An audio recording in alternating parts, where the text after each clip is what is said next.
ওই সমস্ত মা বাবা বড় ভাগ্যবান। কিন্তু ওই সমস্ত মা বাবা ভাগ্যবান হলো, কিন্তু মা বাবা এত নিষ্ঠুর হয়েছে, তার ছোট মাসুম বাচ্চার কথা তার এখন স্মরণ নাই।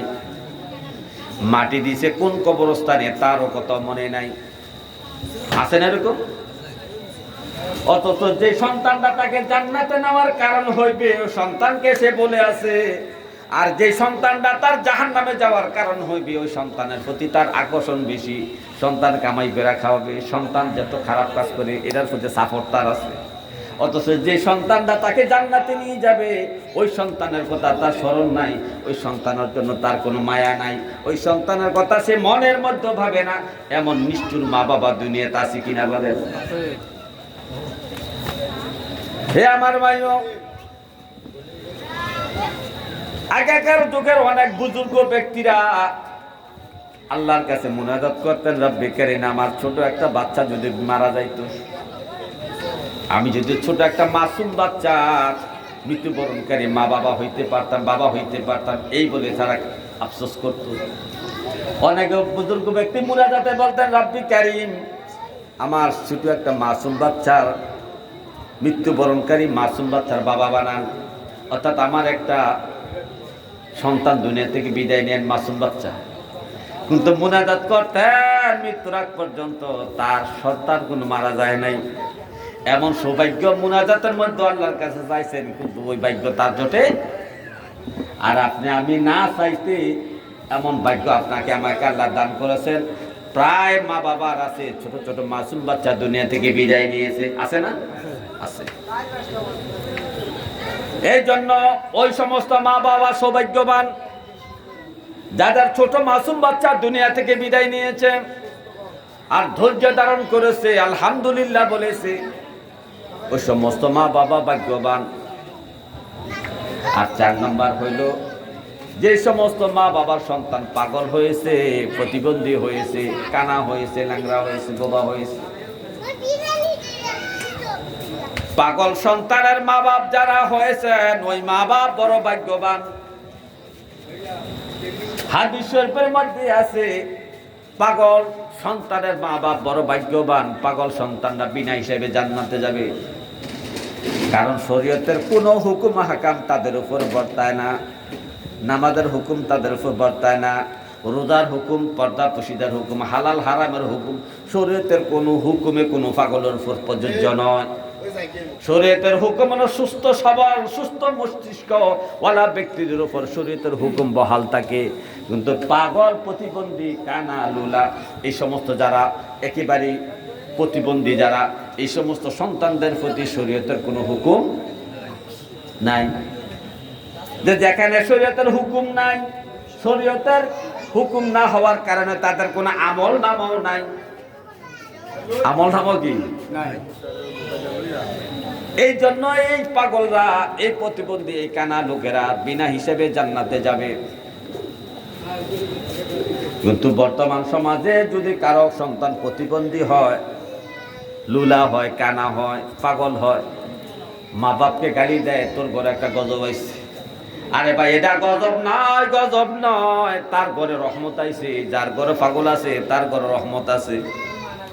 এই রহমত কাজে লাগবে হাসরের মাঠে, দুনিয়ায় লাগবে না। দুনিয়ায় তুমি তাকে মন্দ বলবা, কিন্তু হাসরের মাঠে যখন দেখবা এই পাগল সন্তানরা যখন মা বাবাকে টানে হেসে জান্নাতে নিয়ে যাবে, তখন তুমি আফসোস করবা, হায় রে দুনিয়াতে কোনো আমার একটা সন্তান পাগল হয়নি, আজকে বিনা হিসেবে জান্নাতে যাইতাম। এই পাগল সন্তানগুলোরে, এই প্রতিবন্ধী সন্তানগুলারে আল্লাহ তাআলা বলবেন জান্নাতে চলে যাও, উদখুলুল জান্নাহ। তারা বায়না ধরবে না, আমরা একা একা জান্নাতে যাব না। কেন যাইবে না? কই আমাদের জন্মের পরে মা বাবা বুঝতে পারছে আমি পাগল, আমি প্রতিবন্ধী, আমার ব্রেন নাই, ভালো মন্দ বোঝার মতো আমার ক্ষমতা নাই। আমার মা বাবা বুঝতে পারছে, তারপরও আমার মা বাবা আমাকে হত্যা করে নাই, বরঞ্চ আমার অন্য ভাই বোনের থেকে বেশি আদর আমারে করেছে, আমাকে বেশি যত্ন করেছে, সেবা করেছে। আমার মা বাবা আমার জন্য অনেক কষ্ট সহ্য করেছে, অনেক গালি সহ্য করেছে, লুকমান অনেক কথা শুনেছে, মানুষের খারাপ কথা শুনেছে, খারাপ আচরণ আমার জন্য শুনেছে আমার মা বাপ। রব্বে কারীম, ওই মা বাপ যারা আমাকে এত মহাব্বত করলো, আমাকে পাগল দেখো, প্রতিবন্ধী দেখো, যারা আমাকে হত্যা করলো না, গলা টিপে মারলো না, ওই মা বাপকে ছাড়া রব্বে কারীম আমি জান্নাতে যাইব না। আজকে যদি জান্নাতে যাইতে হয় আর আমাকে যদি খুশি করতে চান, রব্বে কারীম আমার মা বাবাকে আমার সাথে বিনা হিসাবে জান্নাতে দিয়া দে। এই জন্য আল্লাহর এক বুজুর্গ ব্যক্তি হজের দিকে রওনা দিয়েছেন। তার একটা 4-5টা ছেলে মেয়ের মধ্যে একটা ছেলে পাগল। যখন সে হজে যাইতে তখন 6 মাস লাগবে আসা যাওয়া। তখন তার ওয়ারিসদেরকে, তার সন্তানদেরকে ডেকে বলে, ওই আমার সন্তানেরা, আমার জান্নাতরা তোমাদের কাছে আমানত রেখে গেলাম,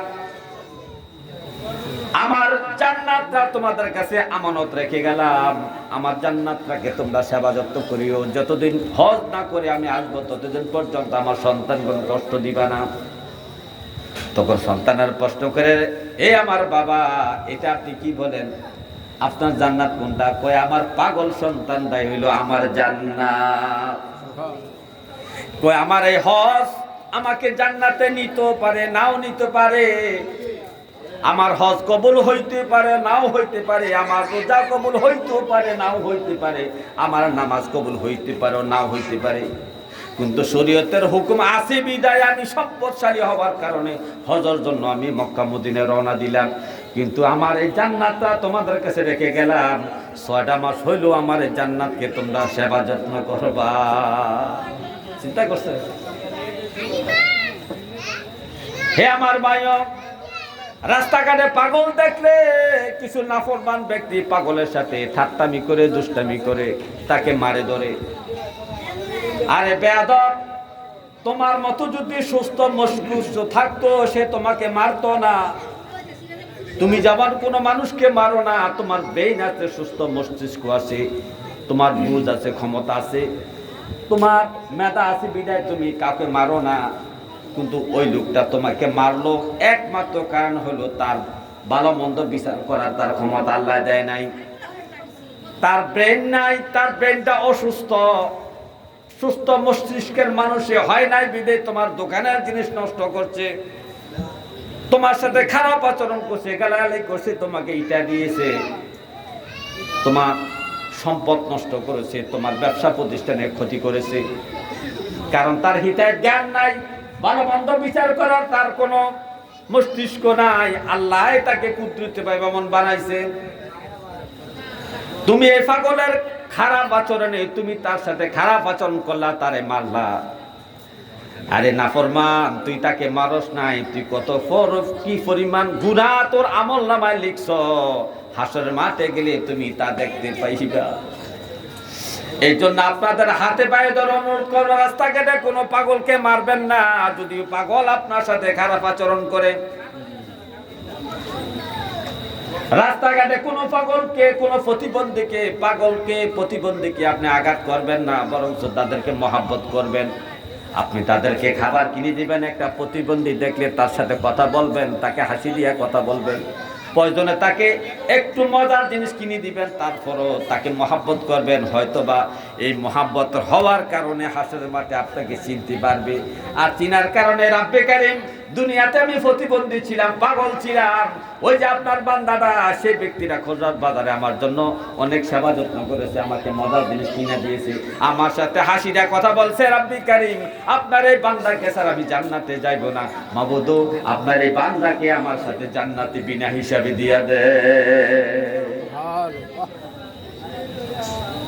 হে আমার ভাইও, এই রাস্তাঘাটে পাগল দেখলে আঘাত করবেন না। যদি কোনো যুবতী মহিলা, যুবতী পুরুষ যদি উলঙ্গ অবস্থা আপনি দেখতে পান, যদি পারেন আপনার দ্বারা সম্ভব হয়, তার শরীয়তের যেমন সে বোঝে না, তার লজ্জা লাগে, কিন্তু আপনি তাকে দেখতে লজ্জা লাগে কি?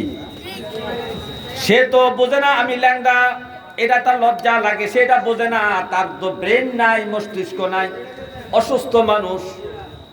এখন আপনি দেখতে আপনার তো লজ্জা লাগে, তাহলে আপনার তার সাথে খাতির জমে তাকে একটা কাপড় পরাইয়া দিবেন। আর এইভাবে যদি পরাইয়া দিতে পারেন, আমার আল্লাহ যদি খুশি হইয়া যায়, তার একটা শরীয়তের অর্থাৎ তার যে পর্দার তার লজ্জা শরম ঢাকার যে আপনি ব্যবস্থা করে দিলেন হাসরের মাঠে, এইটাও আপনার একটা নাজাতের উসিলা হইতে পারে। আল্লাহ শুধু উসিলা টোকাইবে কিভাবে আমার বন্ধুর উম্মতকে আমি জান্নাতে নিব। আল্লাহ শুধু উসিলা বাহানা করবেন, এক একটা নেক আমলের বাহানা ধরবেন। আমার বান্দা কোন নেক আমলটা করছে, কারণ আমি বান্দাকে কত কষ্ট করে মহাব্বত করে বানাইছি, এসকো নিয়ে আমার বান্দাদেরকে আমি বানাইছি।